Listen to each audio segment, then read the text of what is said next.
Hey everybody, it's Dr. Julie Quinn here, and I wanted to go over the argumentative essay rubric with you really quickly in this video, and then I wanted to give you an exercise to try out. So you'll notice that the assignment requirements for the argumentative essay is 5 full pages of text before the works cited, that you're following Emily's style, and that it's double spaced with Times New Roman, 12-point font, 1-inch margins, and also MLA formatting in that the first page looks like an MLA with the bio information, then you have your in-text and MLA style and all excited.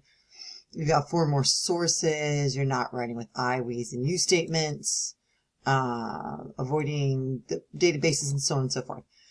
So I thought it'd be really neat to see an anonymous student sample paper.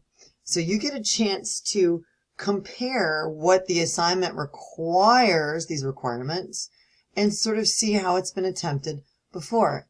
What I want you to do if you attempt this exercise, and if you attempt this exercise and you have a grade for this paper, email me your grade and your rationale for the paper, and I will consider it as a little bit of extra credit. That is, meaning you watched the video, you followed along the exercise, you gave it a shot, and then let's see what happens. So the essay, I'm looking for an introduction and conclusion. Introduction warms the reader up. Conclusion lets the reader go. Introduction has a hook detail. Conclusion has a, well, what happens next? Introduction has a thesis statement. So you'll see between introduction and conclusion with that thesis, that's a full 15% of your grade. 30% is the paper hit the 5-page requirement, and is the data that's in at least those 5 pages relevant to the argument? Right? So if you're talking about the death penalty in the United States, but you spend most time talking about South Korea, you may have detail, but it's not relevant to what you're actually trying to argue. Do you provide explanations of the data? Do you express the hows and the whys, and do you actually add some synthesis, how everything sort of connects together, right? So let's change this to both analysis and synthesis, because I know you had a synthesis video last week, and these concepts are absolutely intertwined, so why not? Your documentation, do you cite your sources clearly in Emily's style? Then do you have a works cited entry with the full content, and is it formatted like the works cited entry has a hanging indent?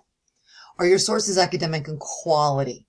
Are you using the library sources for peer-reviewed library journal articles for at least 3 sources? And then do you have .edus, .govs, trustworthy news organizations? That's a good 10% right there. And are they named and used in the text? How well is it organized in within paragraphs and from paragraph to paragraph? Do you have a counterpoint and definition paragraph? Counterpoint we will work on in the coming week, but just note that this is a paragraph where the writer acknowledges other viewpoints that exist. Often it's the second to last paragraph.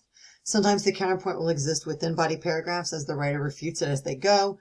Let me know what your plan is on how you want to address those, and I can help you set that up in your paper. But in this exercise, at least, you can take a look at what the options are for setting that up, and we can kind of see where everything falls in line. And then finally, grammar and mechanics, because you have to be able to make a clear argument. People have to understand what you're saying at the sentence level, and it has to look somewhat professional. We don't expect perfection, but you've got to run the spell checker and the grammar checker.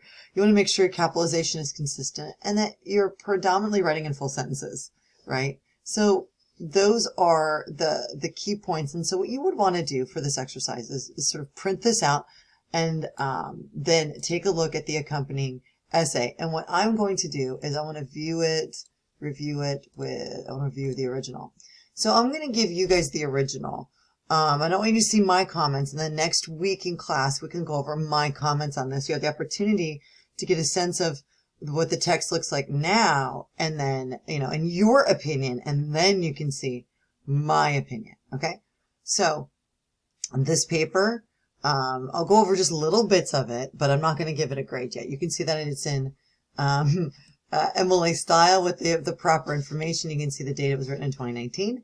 We've got first name and last name, and then we've got last name and page numbers. This is a little fancy. You don't need the change in fonts and the lines in the line, but last name and page number, that looks pretty good. Now, works cited, the margins are a little off. The margins should be all in the same line. So all of this should slide over. But for now, I think it's pretty good with the hanging indent. I mean, it's not 100% consistent with the margins. But look at the content. Do we have author names? Do we have titles of texts? Do we have website names, copyright year, and URL? Look at that for all of the sources, and look at the quality of the sources, okay? In addition, one of the things you can do with your paper is you can, let's see if we can find Pew Research. So you can electronically search to make sure your sources that are in your references are named. I see Pew Research throughout the references, but let's see if we can find global. Oh, okay, so it looks like the article title was named because the student writer did not find an author. No, groups can be authors. That would be a hint that there could be some updates happening in that works cited, but I see a lot of sources, and I see some variety of sources. You get to determine the quality of that, though. Now, Cyberizing Society is this title. That's interesting. I know this is going to be an IT or computer-related, computer science-related paper. The student starts off by saying, in the era of cybersecurity, many things are now controlled by computer systems. So this is that background information. Cyber is related to, so they're defining a term. You may decide that you want an entire paragraph to define cyber technology or cybersecurity if you're writing this paper, but let's read through it and see if there are any other types of terms that could be defined. This one says, since the 1930s, the birth of computers has given humans huge advantages in technology and daily life. And then it provides some generic background. This isn't common knowledge. None of this needs to be cited. That they see more of the concept of art. They're moving into the term artificial intelligence, and that could be a great term for a definition paragraph if I was the writer of this paper. The world is cyberizing. That's a weird term. I'm not familiar with it. I'm not saying it doesn't exist. I'm just saying that I'm not familiar with it. Maybe this could be a good air quotes because it's kind of unusual. However, in terms of developing computer text, experts found hardships. I'm not sure I see a thesis here yet. I see facts. If experts found that there was hardship with ethics, reliability, and addictive tendencies with computers, how does that relate with cyberizing, and what does cyberizing actually mean? So this is the type of feedback that I would give the student. Talking about computer addiction being serious.